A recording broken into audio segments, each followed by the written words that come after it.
Do you even know what a bond is? This is a way too fast rundown on what a bond is. So when a big company wants to raise money, I guess it wouldn't be big until it raised money, but if a company wanted to raise money, there are three ways to do it. Common stock, which is like voting, that's the stuff you see in CNBC. Preferred stock, which is like a fixed income, but it's still equity. And then we have bonds, where they're actually borrowing money from the investors. That's like when you watch Shark Tank and see Mr. Wonderful go, I'm not going to do equity, I'm going to lend you money as a line of credit. That's kind of the same thing. So in a nutshell, a bond is when an investor like you lends money to my company. So if I'm going to borrow money from you, you're going to lend me like say $1,000, and let's say it's a 10% rate at the time, which is expensive. I would pay you back $100 a year, which is 10% of the 1,000 for 30 years, and then I give you your 1,000 back. Not bad. I give me 1,000, I give it to you back in 30 years, but I pay you along the way. So that's a normal type of bond where you lend me money as a company. I will have to pay you back. I know that I owe you the money in 30 years, but I'm going to pay you an interest rate, like a going interest rate over the years, every 6 months for the money you lent me. I'm paying for that. And what I'm going to do is I'm going to take that money you lend me and invest it in other projects or expansions or something like that. And my goal is that my return on investment will be more than I have to pay you, or it becomes not such a good deal. So that's one way. That's a term bond. That's one way to do it. Another one is what they call a zero coupon.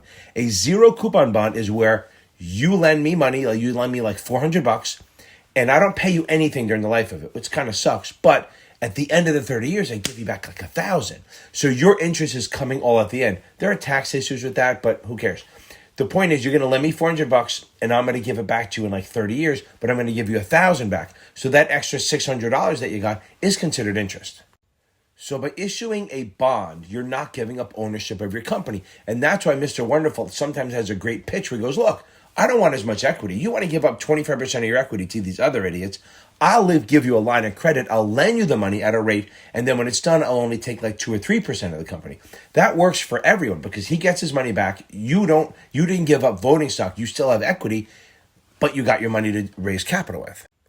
Okay, so again, I'm going really way too fast into this. I have a lot of videos, bad English, a lot more videos out there explaining it in much bigger detail. I'm just trying to give you a short little 4 or 5 minute video to give you the overview. So corporate bonds are issued by corporations, Tesla, Twitter, Apple, stuff like that. Now, they have a credit rating based on Moody's or S&P, and that's going to determine the risk, the reward you get. So the more risk, the worse credit rating that company has, like say double B or a B, the lower it is, the more they have to pay you because it's risk reward. The more risk they have, the higher the coupon is, the more you're going to get paid for buying this bond. But you are taking on risk. Now, we can mitigate that a little bit by adding features. Like I can secure it and say with assets that I have as a company and say, listen, don't worry about this. If I default on the bond, I have these planes or this property or this portfolio of stocks that I will sell, or the trustee will sell to pay you off if I don't pay you, which makes you feel better. That's one way to do it. Now, another way to issue a bond is issue a debenture, which is an unsecured bond, which is, I just promised to pay you. But if I default, get in line with all the other creditors. Now, that's riskier too, so guess what? You get a better return. Now, that's corporate bonds. Another type of bond is a muni bond or a municipal bond. That's issued by cities, states, towns, stuff like that.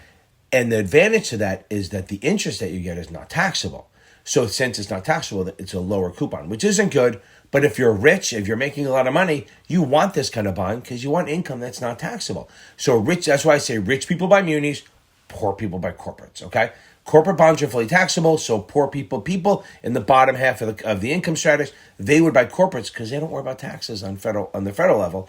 And then rich people would buy munis because it's cheaper. Now, there's a third type of issuer called the U.S. government. Those are treasury bonds.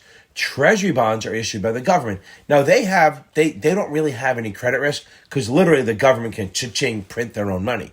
So that treasury bonds, and there's different types. There's T-bills, which are short-term. T-notes are 2 to 10 years. T-bonds, they have tips that match inflation. They also have strips that are, that's not where you're going tonight. A strip is like a long-term zero coupon. Like, remember I said before, you lend me 400, I give you 1,000. Well, the federal government does this too, where you lend the government $200, and in like 30 years they give you 1,000. So those are the 3 types of issuers: corporate bonds, municipals like cities and states, they're tax-free, and then the treasuries, you buy them because they're very safe. So as a quick little wrap-up, companies can issue either equity ownership and they give up ownership, or they can issue bonds and they just borrow the money and they pay it back. And once it's paid back, they're done.